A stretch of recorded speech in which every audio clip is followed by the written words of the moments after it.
Bueno, Kaixo, Arratsaldeon Danori y bienvenidos a este webinar. Para los que no me conocéis, soy Jesús Lizarraga, coordinador del área de telemática y ciberseguridad en Mondragón Universitatea. En este webinar de hoy vamos a hablar de los retos de la ciberseguridad para las empresas en este 2022. Vamos a hacer un repaso de lo que ha ocurrido en los últimos años y cómo se presentan las cosas en este año 2022 y sobre todo qué podemos o qué pasos podemos dar desde las organizaciones para gestionar o controlar de alguna medida las amenazas y los riesgos que se nos presentan.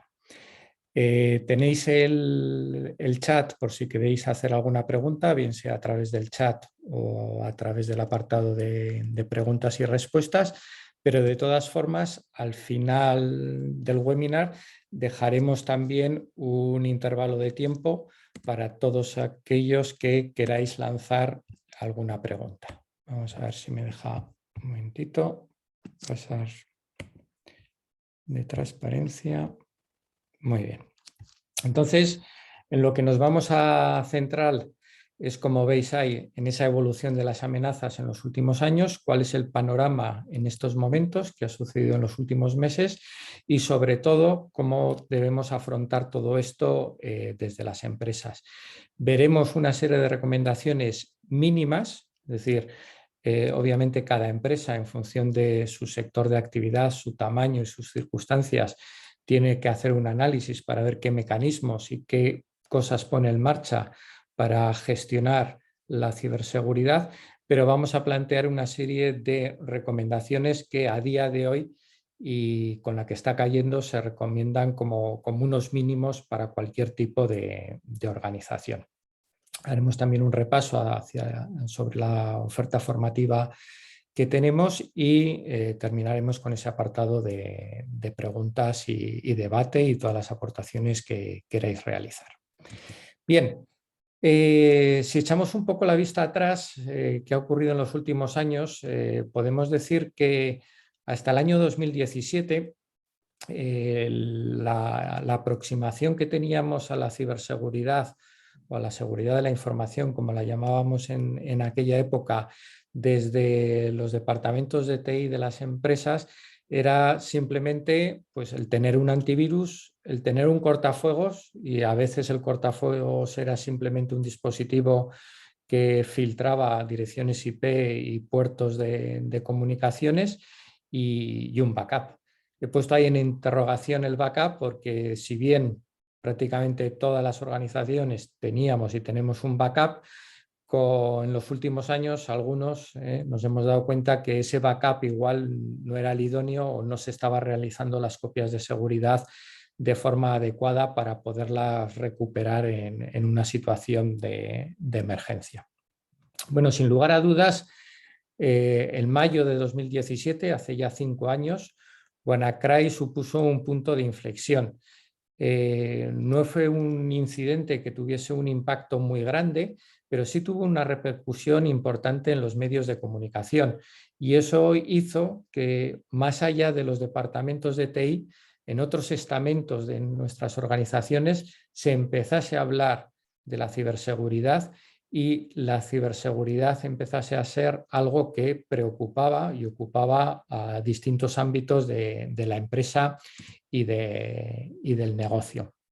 Bueno, pasó el WannaCry y en 2018, bueno, estuvimos más bien ocupados con todo el tema de la RGPD, del Reglamento de Protección de Datos Europeo, que también entró en vigor un mes de mayo, en ese caso 2018, y lo que empezó a ser habitual como ataques y verdaderos quebraderos de cabeza para algunas empresas por el impacto económico que tenían, era lo que se vino a denominar el ataque del CEO, el suplantación de identidad. Ataques en los cuales el atacante intervenía las comunicaciones entre la empresa, proveedores y clientes, se hacía una idea de los contratos y de las relaciones que existían y en un momento dado intervenía y suplantaba a uno de los extremos de la comunicación. Bien podía ser a un cliente, bien podía ser a un proveedor, y haciendo que pues el siguiente pago en el caso de un proveedor pues se hiciese a un número de cuenta distinto, la del atacante, o en el caso de un cliente pues se realizase un pedido que tenía que tener determinadas características y pagarse de determinada forma. Bueno, a lo largo de ese año 2018, ese tipo de ataques se incrementaron muchísimo en todo el estado, en Euskadi también y en Guipúzcoa, pues aquí tenéis una noticia del impacto que tuvo. Y fueron en aumento, pero eran ataques que más allá de una componente técnica, que algunos de ellos la tenían, en cuanto a la falsificación del correo, tenían una componente muy grande de ingeniería social, de engañar a la víctima, al usuario que recibía esa comunicación y disuadirle para que realizase determinado pago o determinada transferencia. Bueno, luego ya en el año 2019 las cosas empezaron a ponerse más complicadas. Pensábamos que el ataque del CEO era lo peor que nos podía ocurrir dentro de una organización y ya casi todos estábamos bastante preparados en cuanto a protocolos para doble verificación, en cuanto a cambios de números de cuenta, facturas, etcétera. Pero sin embargo, este año 2019 pues, supuso un aumento espectacular en los ataques de ransomware que hasta aquel momento pues, no habían tenido una expansión excesivamente grande. Quizá uno de los más impactantes en el año 2019, por poner un ejemplo, fue el ataque que sufrió la metalúrgica Norsk Hydro, que afectó a muchas de sus plantas, y este ataque de ransomware, según declaraciones de la propia empresa, tuvo un coste, unas pérdidas de 36 millones de euros. A posteriori se ha sabido que las pérdidas fueron mucho mayor que esa cifra que ellos comunicaron. Pero de todas formas eso fue en marzo de 2019 y por aquí todavía veíamos esos ataques como algo lejano, algo que ocurría a grandes corporaciones, a empresas de otros países, a multinacionales, pero allá por octubre de 2019 empezamos a ver ataques ya a empresas muy cercanas del entorno. Y es cuando ya esto también supuso un punto de inflexión, lo mismo que había supuesto el WannaCry en 2017. En aquel momento, en octubre de 2019, noviembre, pues pudimos asistir a infinidad de ataques de ransomware, desde administraciones públicas que eran atacadas, como diputaciones, ayuntamientos, etcétera, a entidades, como tenéis aquí, de gestión, como esta del gobierno vasco, o otro tipo de empresas, como podría ser la cadena SER, medios de comunicación, incluso empresas de seguridad física. Bueno, todo fue una gran avalancha de ataques de ransomware, pero fue el principio de una nueva modalidad. Digamos que el ransomware se profesionalizó, se creó el Ransomware as a Service, es decir, proveedores que montaban infraestructuras para que otros hiciesen uso de esas herramientas y realizasen los ataques, y el proveedor de la infraestructura de las herramientas se llevaba un porcentaje de esos ataques, y esto facilitó el que los ataques se incrementasen a todo tipo de empresas, desde grandes, pequeñas, al que pillaban por medio pues le intentaban extorsionar. Bueno, con todo esto podemos ver que luego ya en 2020 el gran cambio que tuvimos, o el principal problema, no era tanto ya el ransomware, que seguía habiendo, sino la pandemia, el confinamiento que tuvimos a partir de marzo, y eso curiosamente supuso el que bajásemos las protecciones que teníamos en nuestras organizaciones. Al tener que mandar en marzo de 2020 a todo el mundo a casa a teletrabajar, muchas empresas se vieron obligadas deprisa y corriendo a habilitar accesos remotos, accesos a escritorios, etcétera, etcétera, con, o mejor dicho, sin todas las medidas de seguridad que serían de desear. La exposición de las empresas a todos esos accesos remotos que se iban abriendo para poder seguir trabajando desde casa, pues supuso también una nueva avalancha de ataques y de gente que aprovechaba esos nuevos agujeros que íbamos dejando abiertos. Luego, posteriormente, en 2021, pues han ido evolucionando los ataques y los vamos a ver un poco más en detalle, pero el ransomware sigue creciendo y siguen apareciendo nuevas modalidades, se siguen explotando cada vez más los accesos remotos que pueden tener las organizaciones, hay un incremento importante de los ataques de denegación de servicio, estamos asistiendo cada vez más a ataques en la cadena de suministro y veremos las consecuencias o el impacto que puede tener eso.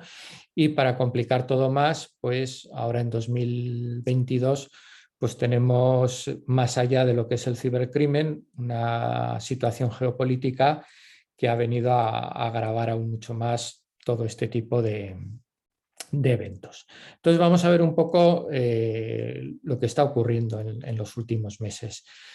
El ataque de ransomware sigue siendo la principal preocupación de las empresas por el impacto económico que tiene y por la gran cantidad de ataques que se llevan realizando. La parte positiva es que cada vez estamos mejor preparados para protegernos a este tipo de ataques, vamos aprendiendo, vamos estableciendo nuevos mecanismos, pero esto no impide que los ataques, como veis en esta estadística que es de Sophos, que se ha hecho a más de 6.000 empresas de 30 países, pues vemos un incremento importante de los ataques en 2021 respecto a 2020. Todo esto va unido a nuevas modalidades de ransomware. El ransomware, más allá de cifrar la información y pedirnos un rescate por descifrarla, pues van añadiendo nuevas variantes. Los atacantes, los cibercriminales, han dado cuenta que los backups cada vez funcionan mejor en las empresas y que muchas empresas son capaces de recuperar prácticamente todo a través de su backup.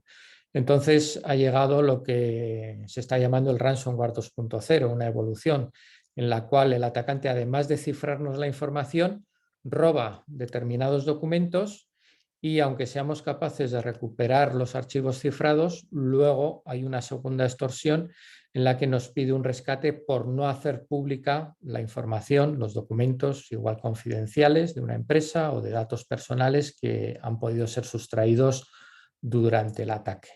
Obviamente, frente a este tipo de actividades, pues el backup, las copias de seguridad, poco nos pueden proteger.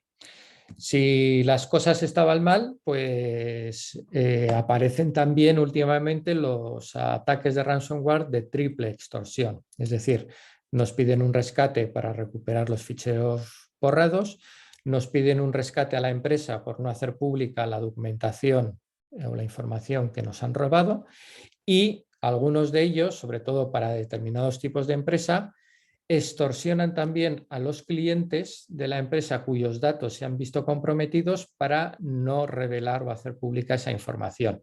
Estos casos se han dado sobre todo en determinados centros sanitarios, clínicas, etcétera. Imaginaros la situación de una clínica en la que le han robado los historiales médicos y aunque la clínica no quiera pagar un rescate, igual a determinadas personas el atacante le pide un rescate por no hacer público pues, su historial médico o determinados datos que pueden ser comprometidos. Entonces, esto también se está dando. Para que veamos también cómo pueden afectar a una empresa este tipo de ataques de ransomware, tuvimos en mayo del año pasado el ataque de ransomware a esta empresa de packaging, Trivium Packaging, que se vio forzada a un ERTE debido al ataque de ransomware. Al tener parados sus sistemas durante un tiempo bastante prolongado y tener dificultades para reanudar su producción, tuvieron que mandar durante una temporada a parte de los trabajadores a casa. Entonces, el impacto que puede tener es muy, muy amplio. También cuando se ve atacada una infraestructura crítica, como pasó en Estados Unidos también el año pasado con el ataque al oleoducto de Colonial, aquí fue un ataque a una infraestructura crítica, pero vimos en las noticias cómo había afectado esto pues, a las estaciones de servicio que no tenían suministro de gasolina y había grandes colas, pero también muchas compañías aéreas tuvieron que suspender y aplazar vuelos porque no tenían combustible para volar desde los aeropuertos que recibían el suministro de combustible de esta infraestructura. Entonces tuvo un impacto muy, muy importante en aquel momento. También a finales del año pasado hemos asistido a un ataque de ransomware de una dimensión muy grande por la institución que fue afectada, una universidad, y en este caso se requirieron varios meses para poder restablecer todo y volver a la normalidad. Entonces nos podemos hacer una idea. Hay ataques de ransomware de los cuales las empresas se pueden recuperar en apenas pocos días, normalmente empresas pequeñas o que lo han podido controlar muy rápidamente, pero en el caso de grandes empresas el tiempo de recuperación puede ser muy, muy extenso.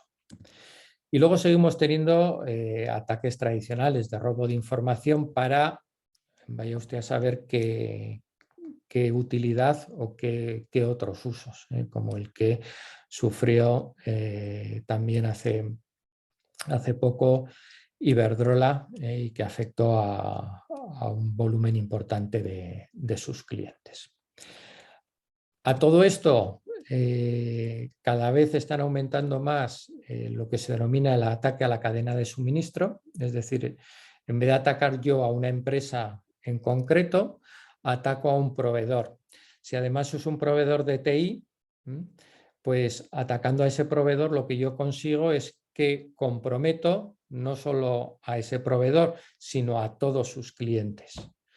Con lo cual, con un único ataque podemos, o el atacante consigue un mayor impacto. Ya ha habido muchos casos en el último año, tanto de ataques, pues quizá uno de los más sonados fue el de SolarWinds, pero AVACT, a Malwarebytes, etcétera. Curiosamente, muchos de ellos de empresas de TI, de empresas de informática, incluso algunos de ellos empresas de seguridad. Y otro tipo de ataque que está también creciendo y evolucionando y del cual se llevaba avisando desde hace muchos años, pero pocas empresas son los que están tomando cartas en el asunto, es el ataque a dispositivos móviles, a los teléfonos inteligentes. Aquí no estoy hablando para nada de Pegasus. Pegasus es otro tipo de ataque destinado a otro tipo de entornos y de víctimas, digamos. Pero aquí tenemos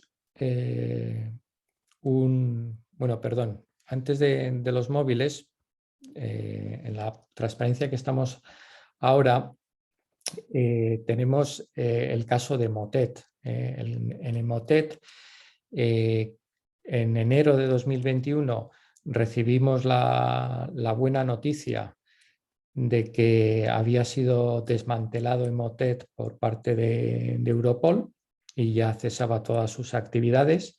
Y hace poco, en noviembre del año pasado, se ha descubierto que Motet ha vuelto a la actividad. Y esto es algo muy habitual y sobre todo en todas estas plataformas de ransomware. Se cierran, parece que se han desactivado completamente, pero al cabo de unos meses vuelven a resurgir como una variante o como exactamente la misma plataforma, pero en otro lugar, con otros servidores y probablemente con otra gente que lo controla. Por lo tanto, es una historia que no tiene fin. En lo que os estaba comentando de los móviles, aquí tenemos un estudio de una aseguradora de Hiscox Si hacéis la búsqueda encontraréis el informe en Internet y habla del incremento que se ha producido de incidentes en teléfonos móviles y que se está convirtiendo incluso en el punto de entrada de muchos ciberataques a empresas. Y el estudio que se ha hecho en muchos países comentaba que en el caso de España hasta un 41% de los ataques en empresas tienen su origen en el dispositivo móvil, un 22% en teléfonos corporativos y un 19% en teléfonos personales que los trabajadores utilizan para tareas propias de su trabajo. Entonces, este es un ámbito sobre el que probablemente pues, nos tendremos que poner las pilas y avanzar. Son muchas las empresas que todavía en estos momentos ni siquiera tienen un antivirus instalado dentro de los teléfonos móviles corporativos.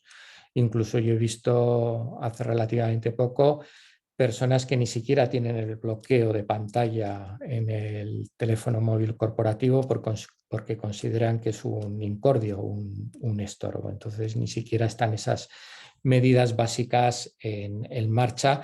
Y simplemente recordar que a día de hoy un smartphone, primero, muchos de ellos tienen un precio más elevado que un portátil y también tienen una potencia de cálculo más elevada que la de muchos portátiles.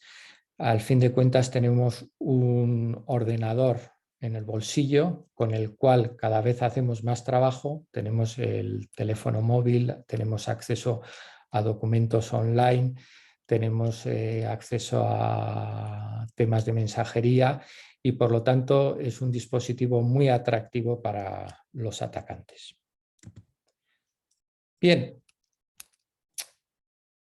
Como os comentaba antes, para complicar todo esto mucho más, hasta ahora estábamos especialmente preocupados por el mundo del cibercrimen y de las consecuencias que pueden tener sus ataques, pero ahora viene una nueva componente, o ya ha llegado, que es lo que está ocurriendo en el ámbito geopolítico en cuanto a esa ciberguerra entre distintos países, distintas potencias, y que pues nos puede, aunque pensemos que nuestra empresa es pequeña y no tiene nada que ver, pues en ese fuego cruzado que a veces se produce, pues puede haber daños colaterales. Antes de empezar la guerra de Ucrania ya hubo una escalada muy importante de ataques, principalmente a infraestructuras y a empresas ucranianas por parte de, como os podéis imaginar, de Rusia. Empezaron en enero con ataques simplemente de defacement, que era propagandísticos, es decir, cambiar lo que aparece en las páginas web de determinadas empresas o instituciones públicas para mensajes propagandísticos o simplemente para impresionar a la población. Luego ya a partir de febrero las cosas se fueron complicando y ya empezaron a haber cada vez más ataques de denegación de servicio a entidades bancarias, a infraestructuras, a medios de comunicación, a administraciones públicas, etcétera, etcétera. Y luego ya finalmente, bueno, pues las cosas ya se complicaron, pero ya con la guerra total como estamos presenciando últimamente. En paralelo con esta escalada de ciberguerra, han aparecido nuevas amenazas. Y es un nuevo tipo de ataque que se denomina wiper, que es el malware de borrado. Así como hasta ahora hablábamos de ransomware, y el ransomware lo que hace es cifrar la información y siempre hay una posibilidad de recuperar la clave de descifrado y con ello volver a tener la información que había sido cifrada. En el caso de esta categoría de malware, el wiper, el objetivo es destruir la información de manera que no se pueda recuperar. Y han empezado a aparecer varias familias de este malware. Aquí tenéis dos que han estado impactando sobre todo en los meses de febrero y marzo, que es el Whispergate y el Hermetic Wiper.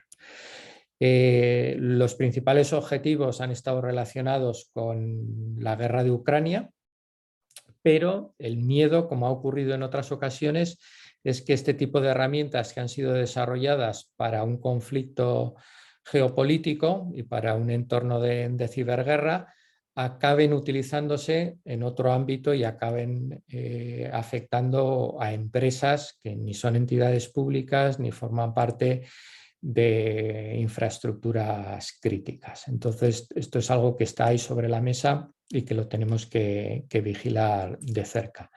En todo este ámbito de la ciberguerra, como hemos visto, los principales objetivos van a ser siempre infraestructuras críticas y administraciones públicas. Pero esto no quita para que en algunos casos de desesperación el atacante decida desencadenar esos ataques sobre empresas que son más pequeñas, que no son críticas para el funcionamiento de ese país, pero que sí son objetivos fáciles y que indirectamente, imaginaros, una potencia extranjera intenta atacar la infraestructura del transporte eléctrico de un país y es una infraestructura muy bien protegida y no pueden atacarla. Bueno, pero como contrapartida decide, bueno, pues voy a lanzar un ataque y voy a atacar a 2.000 empresas pequeñas, a 2.000 pymes de ese país, lo cual indirectamente va a afectar al funcionamiento de, bueno, de ese país o de ese entorno geográfico. Entonces, eso es un escenario posible y que en la situación en la que nos encontramos, pues podría en algún momento degenerar hasta ese punto. Esperemos que no. Bien, este es el panorama que hay. ¿Qué podemos hacer las empresas para controlar todo esto? Bueno, pues podemos tener una serie de recomendaciones y aquí hemos aprendido mucho con el COVID a seguir una serie de pautas para evitar contagios, para hacer que la enfermedad sea lo más suave posible, etcétera. Pues en el mundo de la ciberseguridad tenemos que hacer algo muy parecido. Entonces, el trabajo de las empresas yo lo dividiría en dos caminos distintos. El primer camino que tenemos que emprender es el de reducir el riesgo. Reducir el riesgo lo que implica es, primeramente, que la empresa tiene que saber exactamente qué quiere proteger, qué activos quiero proteger y de qué los quiero proteger, frente a qué tipo de ataques o de amenazas los quiero proteger. Cuando ya tengo esa foto clara, es cuando puedo empezar a gestionar ese riesgo y a establecer mecanismos que yo pueda utilizar para minimizar esos ataques. Pero tengamos en cuenta que nunca vamos a conseguir la ciberseguridad al 100%. Luego, nuestro objetivo siempre tiene que ser reducir el riesgo con los recursos que tengamos a nuestro alcance o que sean asumibles en base a los riesgos que yo quiero evitar. Dicho de otra forma, ahora es un tema, vuelvo a sacar el tema de Pegasus, porque en las últimas semanas todo el mundo, no sé qué ha pasado con Pegasus, pero todo el mundo me pregunta por Pegasus. Normalmente Pegasus no es un problema para una empresa, para una pyme, ni lo va a ser. Por lo tanto, si yo quiero evitar que me afecte Pegasus, tengo que establecer una serie de mecanismos muy estrictos. Pero si obviamente yo he identificado que eso no supone una amenaza para mí, me olvido de ello y me centro únicamente en aquello que realmente creo o intuyo que puede llegar a convertirse o a impactar en mi negocio y en mi actividad. Bien, por un lado entonces reducir el riesgo y por el otro lado, como hemos dicho que la seguridad al 100% no existe, la única cosa clara que tenemos es que tarde o temprano cualquier empresa va a sufrir un incidente, que puede ser más grave o menos grave, pero lo vamos a sufrir.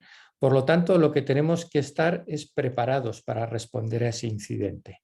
Lo que ocurre muchas veces es que cuando sucede el incidente nos vemos desbordados, no sabemos ni por dónde empezar o empezamos a ir de un lado para otro como pollo sin cabeza sin saber cómo abordar el problema y cómo buscar una solución. Si ya tenemos identificados tipologías de incidentes que podemos tener preparados una serie de acciones a realizar. Incluso podemos probar y ensayar el qué haríamos en caso de determinado incidente. Todo ello nos va a ayudar mucho el día en que realmente se presente ese problema, se presente ese incidente, porque podremos actuar de una forma mucho más ágil y rápida que si dejamos todo a la improvisación.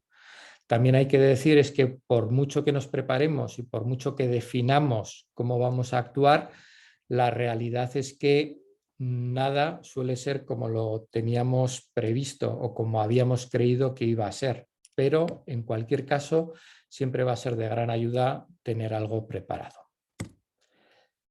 Y luego tendríamos los mecanismos mínimos de protección, como ponemos ahí. Estos mecanismos mínimos de protección, de los que vamos a hablar ahora, es lo que se considera hoy en día mínimo para cualquier empresa, ya sea grande o pequeña. Luego, obviamente, depende del sector en el que nos encontremos, de nuestro tamaño y de los riesgos que hayamos identificado, tendremos que hacer muchas más cosas o avanzar mucho más en determinados aspectos. Pero vamos a ver un poco cuáles serían esos mínimos. Estos mínimos de aquí están definidos o son las recomendaciones más habituales en estos momentos, tomando como punto de partida los últimos ataques que hemos mencionado.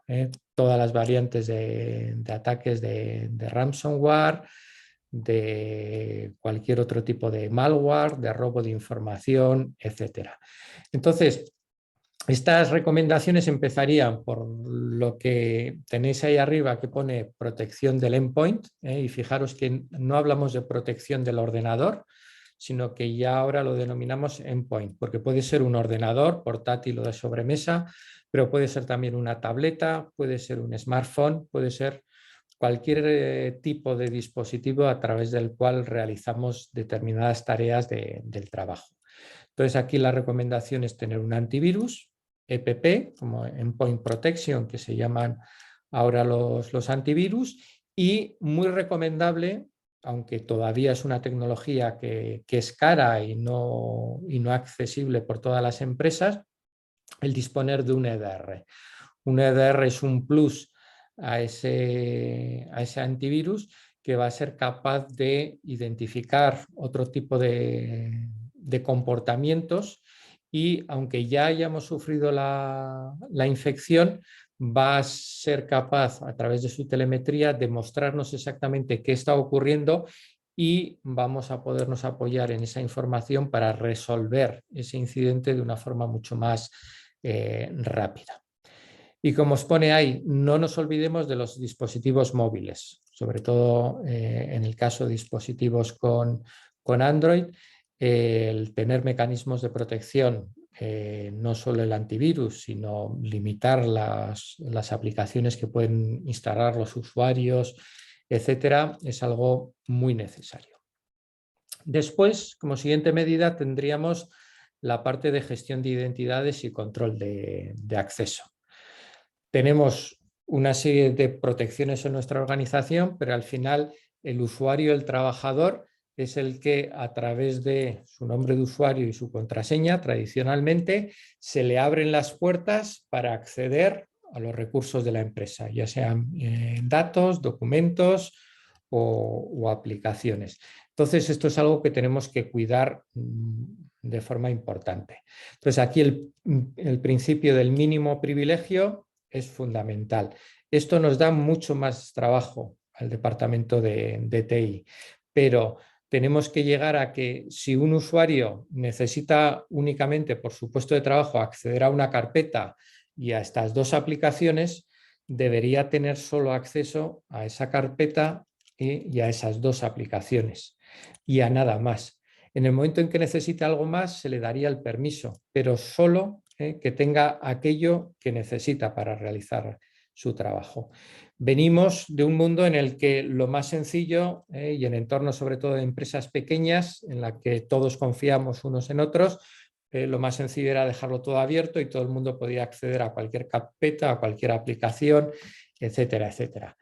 Esto hoy en día es un riesgo muy, muy elevado, porque una vez que un malware ha afectado a un usuario, ese malware va a poder hacer todo lo que ese usuario puede hacer y va a tener acceso a todo lo que ese usuario tiene acceso. Por lo tanto, cuanto más limitemos, más reducimos el riesgo. Por supuesto, un usuario en un ordenador, por ejemplo Windows, no debería tener permisos de administrador para cambiar configuraciones o para instalar aplicaciones. Y como medida adicional y que se está imponiendo en todos los sitios y que más que una recomendación empieza a ser una obligación, es el factor múltiple de autenticación o el factor doble de autenticación.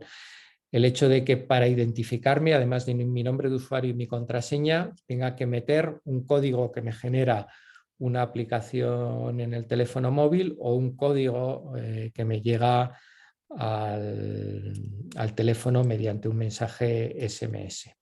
Bueno, pues esto empieza a ser indispensable. ¿Por qué? Porque las contraseñas se roban, se adivinan, se descubren y hay todo un tráfico de contraseñas. Entonces, en el momento en que se ha visto comprometida una contraseña, el atacante tiene la puerta abierta a nuestra organización y una vez que está dentro se le abre un panorama muy atractivo para hacer todo tipo de fechorías y de ataques. Entonces, una de las barreras más efectivas ahora es ese doble o múltiple factor de autenticación. Los bancos ya lo han puesto todos en marcha. Fijaros que hasta Google y determinadas redes sociales para los usuarios particulares lo está poniendo también incluso como obligatorio y las empresas cada vez son más las que lo tienen. Pero aquí no tenemos que esperar, aquí lo tenemos que poner cuanto antes, sobre todo en lo que sean accesos remotos. Un acceso remoto a un escritorio o un acceso remoto vía VPN o a servicios que tengamos en cloud, es decir, todo aquello que esté fácilmente accesible desde cualquier lugar en Internet y que simplemente sabiendo nuestro nombre de usuario y contraseña un atacante podría actuar, tenemos que añadir ese factor múltiple para ponerle las cosas mucho más difíciles. Luego trataría, por supuesto, algo que conocemos, pero muchas veces olvidamos, que es la importancia de las actualizaciones y el parcheo del software en equipos de usuario, en servidores, en todo el software. No siempre es fácil hacerlo y hay veces, sobre todo en servidores, que no podemos hacerlo porque la actualización es incompatible con el software que hay, etcétera. A pesar de estos inconvenientes que surgen en el camino, tenemos que dar pasos y tener procedimentado todas las actualizaciones y a medida que van saliendo, establecer los mecanismos necesarios para ir implantándolas y en aquellos puestos o equipos en los que no podamos actualizar por el motivo que sea, tendríamos que tomar otras medidas compensatorias para reducir el riesgo. Y hoy en día hay tecnologías como el virtual patching, el hardening, etcétera, para conseguir todo eso. Luego tendremos, por supuesto, reducir la superficie de exposición. Este es otro de los elementos que nos da mucho trabajo, pero también reduce el riesgo. Y es la situación habitual. Si yo voy a montar un servidor web, ese servidor solo tendría que tener un puerto o dos puertos abiertos y no debería tener ningún otro servicio si no lo está dando. Muchas veces hacemos instalaciones por defecto o quedan cosas en un histórico en marcha o configuradas en un equipo y eso a la larga son vulnerabilidades y agujeros a través de los cuales puede entrar un ataque. La segmentación de redes es fundamental, en entornos industriales obligatoria y en otro tipo de entornos muy importante. Ten en cuenta que la segmentación de redes son como los compartimentos estancos en un barco. cuando hay un problema en un segmento, lo que vamos a evitar es que eso afecte a toda la red o a toda la empresa. El tener un buen backup, la regla del 3-2-1, ya conocéis, la copia original más un mínimo de 2 copias en 2 soportes distintos y uno de ellos offline y fuera de la organización. Hoy en día se habla también de backups inmutables, etcétera. Todo ello es porque los atacantes, sobre todo los del ransomware, han aprendido y uno de sus primeros objetivos en estos momentos suele ser cifrar la copia de seguridad y después ya cifran la información. Entonces los backups tienen que estar muy, muy protegidos a día de hoy. Y finalmente, y no menos importante, la labor de formar y concienciar a todos nuestros trabajadores, a los usuarios finales. Recordad que el usuario es el eslabón más débil de la cadena y por mucha tecnología de protección que tengamos, por mucho firewall, mucho backup, mucho doble factor de autenticación, la mayoría de los ataques van a intentar engañar al usuario para tener éxito. Entonces, el usuario tiene que estar concienciado, saber lo que nos jugamos en materia de ciberseguridad y, por lo tanto, colaborar en lo que es la seguridad de la empresa. La seguridad no es un asunto del departamento de TI, sino que es un tema de toda la organización, de todos los departamentos y de todos los trabajadores, cada uno en lo que le afecta a su entorno laboral. Bien, y algunas referencias de todo esto que os pueden ser de interés o donde podéis encontrar mucha más información para avanzar y para proteger adecuadamente vuestras organizaciones. Bueno, tenéis por supuesto la web de INCIBE, donde hay información muy, muy interesante, políticas, recomendaciones, casos de uso, realmente incluso alertas de nuevos tipos de ataques. Es una web muy, muy completa. En Euskadi tenemos el Centro Vasco de Ciberseguridad, que tiene funciones muy parecidas a las de INCIBE, están aquí cerca en Vitoria y podemos también acudir a ellos en cualquier momento para que nos den soporte, para que nos indiquen o recomienden por dónde ir o incluso reportarles un incidente. Y sobre todo en el ámbito de la ciberseguridad industrial, que es un ámbito que preocupa mucho en estos momentos porque quizá es lo que más expuesto está. En Guipúzcoa tenemos a SIUR, que es el Centro Avanzado de Ciberseguridad Industrial, un centro que se ha creado por la Diputación para apoyar a las empresas industriales en todo lo relativo a la ciberseguridad o relacionada con las tecnologías de una planta productiva, de una planta industrial. Bien, y para ir terminando ya, simplemente mencionaros como complemento a todo esto, para el que pueda estar interesado, la oferta formativa en ciberseguridad que tenemos en Mondragón Universitatea. Aquí tenéis una página donde recogemos todas las formaciones y cursos que tenemos en estos momentos, que está en constante actualización. De hecho, en junio, el próximo mes, incorporaremos más cursos a esta página y podéis manteneros al día. Simplemente destacar, quizá el curso más amplio y más completo que tenemos es el máster en ciberseguridad, que estamos ya en el curso que viene, en octubre, será la 6ª edición de este curso. Es un curso de un año académico completo, de octubre a julio, en un formato semipresencial, con formación online de lunes a jueves y clases presenciales en Hernani los viernes por la tarde. Hay 2 perfiles que acceden a este máster: gente que ya está trabajando en empresas y gente que normalmente recién egresados de ingeniería que no están trabajando. Para aquellos que no están trabajando, ofrecemos también prácticas en empresa a media jornada durante la realización del máster. Y el proyecto final del máster, que tiene un peso muy importante, se realiza en empresa con un proyecto real de aplicación y de utilidad en el ámbito de la ciberseguridad para la empresa. En octubre vamos a sacar también un curso nuevo en ciberseguridad industrial, únicamente enfocado, es un curso corto de 25 horas en un formato 100% online, basado en una serie de vídeos en los que se aborda y se explica con detalle toda la problemática de la ciberseguridad, pero en esos entornos industriales que mencionábamos, en lo que es una planta de producción, en una red industrial, en un entorno con PLCs, con sistemas SCADA, sistemas de control industrial, etcétera, etcétera. Entonces, este tendrá un formato online con plena libertad de horarios para que cada uno vaya consumiendo los contenidos al ritmo que pueda.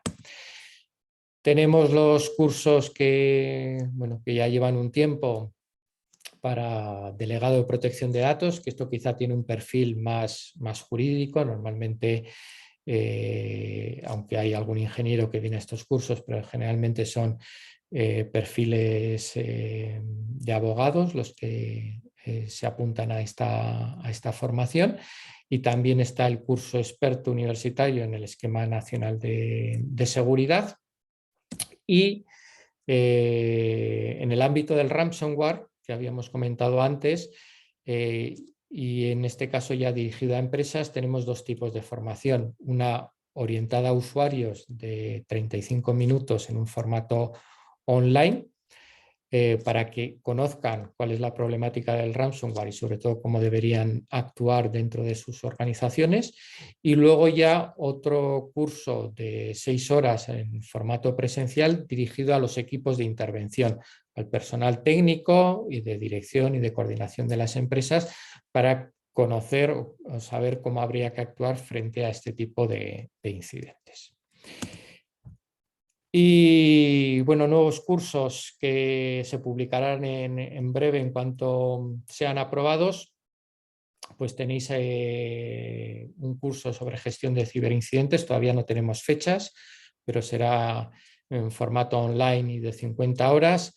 Otro sobre mecanismos de protección y defensa, también online y de 50 horas. Y otro de gestión de la ciberseguridad, todo relativo a la ISO 27000 y otras normas similares, también en formato online, y que probablemente en junio los veáis ya publicados en nuestra web.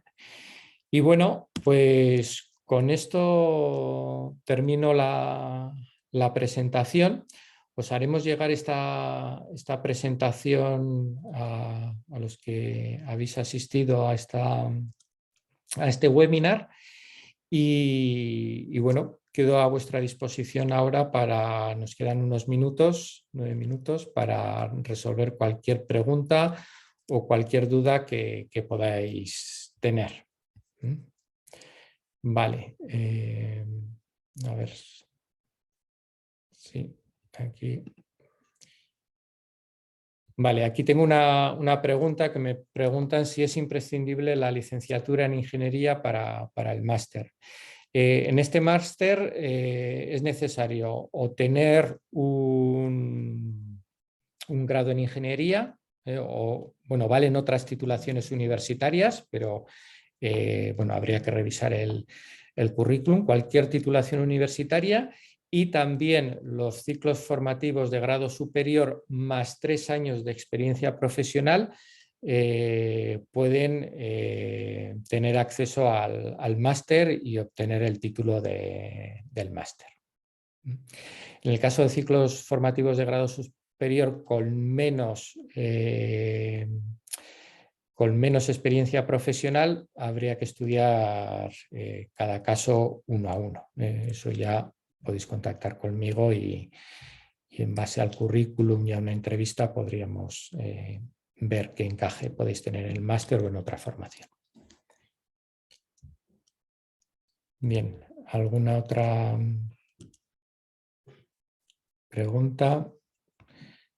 Bueno, aquí veo una pregunta que me hacéis también acerca de hasta qué punto las pymes están preparadas en este momento para hacer frente a estos riesgos. Bueno, hay de todo, es lo que comentábamos antes. En los últimos 5 años yo creo que ha habido una evolución muy positiva en cuanto a los avances que hemos hecho en todas las empresas para protegernos en temas de ciberseguridad, pero es cierto que todavía queda mucho trabajo por hacer y quedan muchas empresas, sobre todo las más pequeñas, que todavía pues, ni siquiera llegan a esos mínimos que habíamos comentado. ¿Vale? Bien, aquí tengo otra pregunta sobre el curso del Esquema Nacional de Seguridad, bueno, que se ha actualizado hace unos días. Mencionas que es interesante para empresas. Vale, bueno, leo directamente la pregunta. Buenas tardes, el Esquema Nacional de Seguridad se ha actualizado hace unos días en el BOE. Mencionas que es interesante para organismos públicos y empresas privadas también para estas, aunque no trabajen para administraciones públicas. Gracias. El Esquema Nacional de Seguridad es obligatorio para las administraciones públicas y para empresas privadas, para algunas que deban prestar determinados servicios a las administraciones públicas. Para el resto no es necesario el Esquema Nacional de Seguridad. Entonces, para una empresa que no tiene obligación de cumplir con el Esquema Nacional de Seguridad, yo le recomendaría otros sistemas de gestión, por ejemplo, la 27001, etcétera, que tiene muchas similitudes con el Esquema Nacional de Seguridad, pero quizá es más moldeable y menos estricto y rígido que el Esquema Nacional.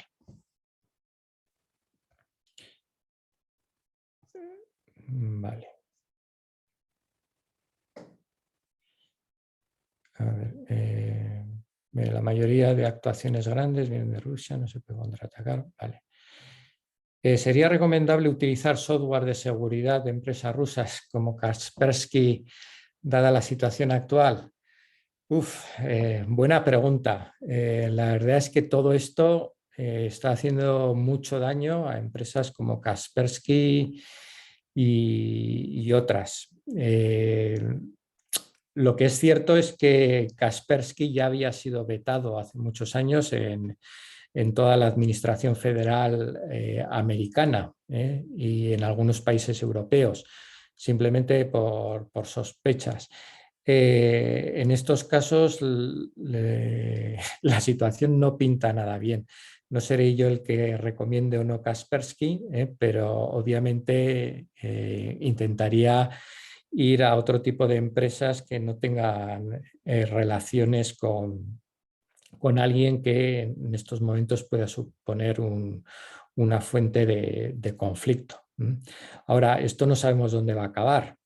Y lo mismo que nos preocupan ahora las relaciones con Rusia, no sabemos a futuro cuáles pueden ser las relaciones con China o con cualquier otro país. O con Israel, y no lo menciono por nada, sino simplemente por poner un ejemplo. Y esta reflexión lo que viene a cuento es que a nivel europeo pues, necesitamos también en el ámbito de TI y en el ámbito de ciberseguridad pues tener más empresas propias de la Unión Europea e intentar no depender tanto de otros países, pero esto de la noche a la mañana no se consigue. Bien, y no sé si tenéis alguna duda, alguna pregunta más. Ya he visto yo por aquí. No. Vale, pues bueno, en cualquier caso tenéis mi dirección de correo electrónico, recibiréis la presentación y cualquier duda o cualquier cuestión, pues no dudéis en poneros en contacto conmigo. Muchas gracias a todos por haber asistido, por haber participado y nos vemos en la siguiente, que espero que sea pronto. Eskerrik asko, Danori.